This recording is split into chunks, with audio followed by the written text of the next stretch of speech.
চলো রমা কাকিমাদের বাড়িতে গিয়ে আমরা টিভি দেখবো। হ্যাঁ রমার মা, ও রমার মা। হ্যাঁ বলো, আমাদের টিভিটা না দুদিন হলো খারাপ হয়ে গেছে, আর ও খুব কার্টুন দেখবে বলছে, একটু দেখতে দাও না। টিভি দেখবে? ঠিক আছে এসো, এখানে বসি। হ্যাঁ বাবা, নাও দেখো।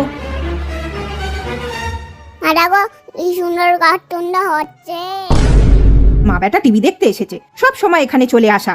দাঁড়াও দেখাচ্ছি মজা। লাইনটাই অফ করে দিই, তাহলে মা বেটা আর টিভি দেখতে পারবে না। দেখো এবার কত কার্টুন দেখবে। কারেন্ট চলে গেল তো, তোমরা আর কি করে টিভি দেখবে? এ বাবা, কারেন্টটা চলে গেল। যাও তাহলে বাড়ি চলে যাও। কারেন্ট তো চলেই গেল, আর কি করে টিভি দেখবো আমরা? চলো আমরা বাড়ি চলে যাই এবার। মিক্সিটা চলছে, তার মানে কারেন্টটা ছিল, ইচ্ছা করে বন্ধ করে দিল, বুঝলি তো বাবান। চলো আমাদের যখন টিভি ঠিক হবে আমরা তখন দেখবো। হ্যাঁ।